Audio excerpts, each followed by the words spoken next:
Chris. How's it going? All right, how are you? It is so hot out there. Yeah, it is. Do you know where the AC lab is? The AC lab is right over here. Thank you, man. Appreciate Seeing it. you.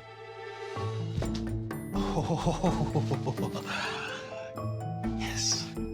Hey, Jack, that's actually gonna be kind of hot in there. Yes! AC lab, and look at all these ACs. Just what I need. Chamber A. I bet you it's nice and cool in there.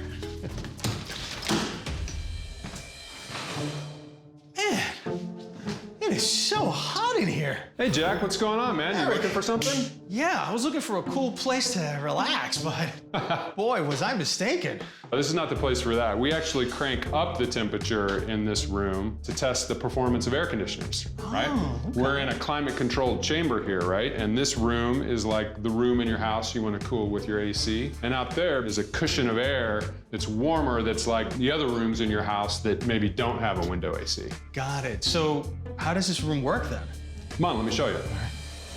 This is a magic wall.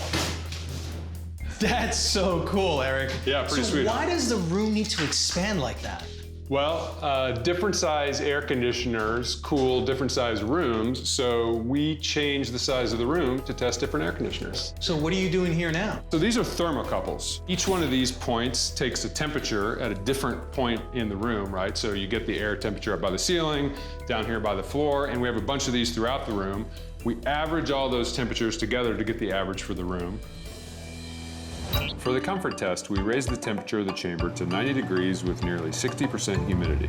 And we also keep track of how quickly an air conditioner can get the whole room down to that temperature that you set it at. So you come home from work, you're all hot and sweaty, you're like, I gotta turn on the AC. How quickly does that happen, right? And we take all that information and turn it into the comfort test score for our ratings. Consumer Reports has some general sizing guidelines to help you choose the right AC unit for your space. Small air conditioning units range from 5,000 to 6,500 BTU, and they cool roughly 100 to 300 square feet. They cost about $150 to $250. Medium-sized air conditioners have a capacity that ranges from 7,000 to 8,200 BTU, and cool rooms that are 250 to 400 square feet, and they cost around $200 to $400. Large ACs range from 9,800 to 12,500 BTU. They cool a room between 350 and 650 square feet.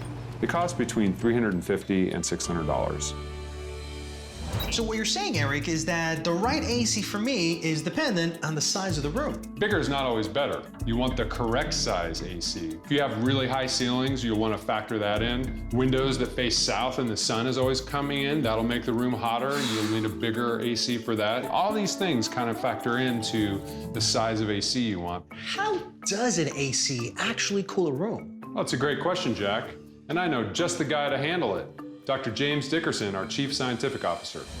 When you first turn on the AC, a fan called a blower starts up. Hot air from the room that you want to cool is sucked into the front of the AC. Next, that hot air passes by a series of evaporator coils that are filled with a liquid refrigerant. Those cold coils warm up because of the hot air that's passing by it.